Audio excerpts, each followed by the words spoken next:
Chris Mannix. Of course, you can hear Chris on NBC Sports Radio, the 24/7 live sports talk network. Listen at NBCSportsRadio.com. Download the NBC Sports Radio mobile app today. Welcome back, Chris. What's going on? I'm good, man. How you doing? We're awesome, man. And, the NBA, as we get to Christmas, we start to really get a lot more focus on there. So we'll kind of start with that as we get really close to Christmas. A lot of cool matchups this week. We saw the Lakers in New York. Tonight they'll play Cleveland. That Philly-Minnesota matchup was kind of interesting. As we zone in on Christmas, what has kind of been the story of the first 3 months of the basketball season for you so far? What has stood out as kind of something that's surprising? Well, I mean, it's the biggest surprise got to be what Boston's done. I mean, Gordon Hayward goes down with that injury, and they're sitting up there with, the most wins in the NBA right now. I mean, that's astonishing. The fact that they're a high-level defense, the fact that Jason Tatum is one of the most polished rookies I've seen in years. That's up there with one of the accomplishments. And to a lesser degree, I mean, we could talk about Houston and what they've done. That's great. Right. Certainly Oklahoma City, their struggles right now are a problem. But I look at what the Utah Jazz have done, frankly, too, to kind of keep the Hayward thing going. And they've been remarkably good without Hayward in the lineup, without Rudy Gobert in the lineup. It's going to be as tough a year as you can find for a Coach of the Year type of vote. I think Brad Stevens has been great. I think Nate McMillan's been great in Indiana. And I think that Quinn Snyder has been fantastic in Utah. So there are a lot of great coaching jobs being done in the NBA first part of the season. Yeah, I know you just brought up McMillan. I talked a lot about Oladipo and the Pacers because you start to look at the standings around Christmas and you see Indiana at the 5 seed, 16 and 12. Because we were talking about this. Philly was on the outside looking in. It was like, hey, you've been a popular story. A lot of people have been talking about you, but it was time to win a couple of games. And I thought that win they had in Minnesota the other night, take away the game they won down in Houston. That was an ugly win, but it was a kind of a game that this time of the year, you got to start to get in that top 8, and I thought that was a big win in Minnesota for Philly. And then Indiana, another team that you just mentioned, McMillan. I think that's a surprise team that's picking up a lot of wins that maybe you didn't think was going to be an Eastern Conference playoff team.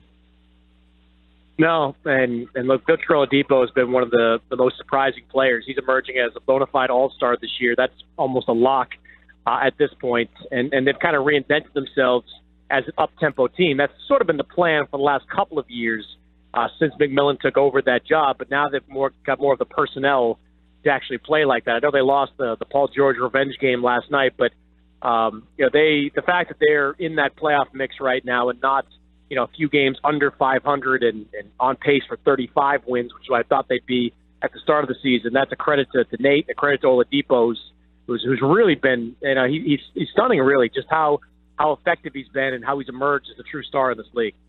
Chris Mannix, NBC Sports Radio, talking some NBA here.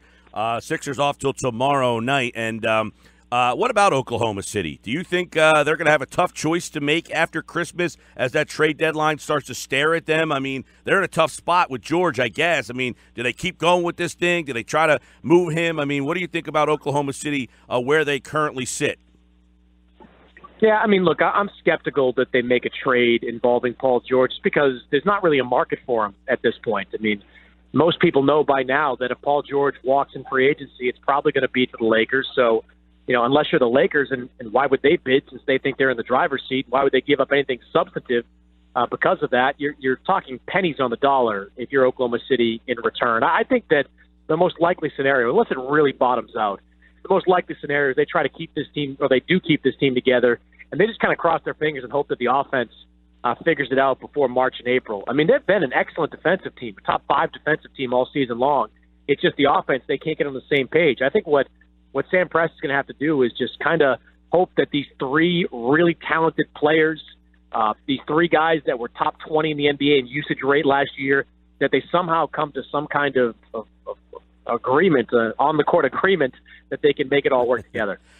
We got Boston, Cleveland, Toronto. Those 3 we all believe that are in. Milwaukee, I think everybody likes. Indiana, Washington, Philly, Detroit. New York's on the outside looking in. How many spots do you think are legit up for grabs in the Eastern Conference playoffs? As we get to that Christmas mark and start to look, how many openings are you allowing in the East? Well, I think New York is definitely up for grabs. They've played like 32 home games and like one road game, it feels like. I mean, they've had one of the most favorable schedules in the first half of this first part of the season. 18 at home, 9 on the road, by the way. 18 at home, 9 on the road. It's insane. Like, everybody across the league is looking at that and saying, are you ever going to play have a long road trip? That's going to be problematic for them when they hit the road and have to play some of those tough Western Conference teams. I'm curious to see if Indiana has staying power. Like I said, I love what I've seen there, but can Victor Oladipo shoot mid-40s from three all season long? That's a question I still have about that team. So I would say the 2 or 3 slots at the back end right now are very much in play, for a bunch of teams. Look, the Brooklyn Nets right now I think are only 3 games back, so there's a lot of potential movement there in the bottom half of the Eastern Conference playoff bracket. And I think those final 3 slots will move back and forth a lot. Hey, Chris, we talked last week right before Philly traded Okafor. We didn't get a chance to really get your take on that, so he hasn't appeared yet for them. But do you think him and D'Angelo, that they will, that they have a nice little something going there and that they could be a factor in the East as soon as this year with 2 spots possibly open? Yeah, I like the trade for them because they gave up Trevor Booker, and Trevor Booker's a good player, but they weren't going to sign Trevor Booker this offseason, so it's not really a factor there.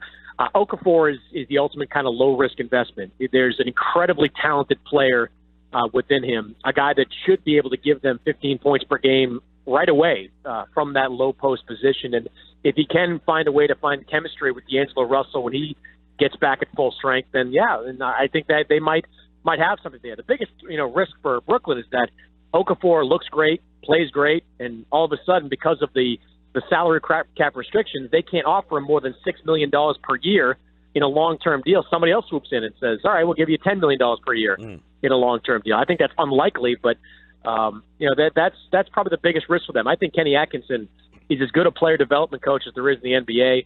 He's going to get his hands on Okafor, try to work with him. He'll also get a chance to work with Nick Stauskas, who hasn't really worked out since he was a lottery pick a few years ago.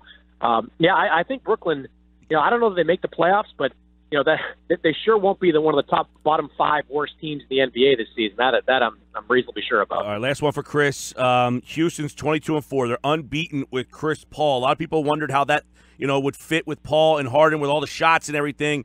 Can they challenge the Warriors in a 7-game series? Are they legit enough to do it? Well, the defense has been the biggest difference there. They're top 5, top 6, whatever it is in the NBA right now, and they've brought in real defensive horses for the first time. Chris Paul is clearly a great defensive player too, but Luke Mbah a Moute, high-level wing defender, P.J. Tucker, high-level wing defender. These guys have really complemented the offense and given them true balance for the first time since Mike D'Antoni has been there. I'll still reserve judgment because no Mike D'Antoni team has ever really been a good defensive team. But right now, with the way they're playing, I would say, yeah, they're a real threat. But you look at Houston and you look at San Antonio now getting Kawhi Leonard back. Those are 2 legitimate threats, I think, to Golden State, and the most legitimate threats that they've had at any time in the last 3 years. Chris Mannix, NBC Sports Radio. Download the NBC Sports Radio mobile app today, NBCSportsRadio.com. Thanks, Chris. My pleasure, Mike.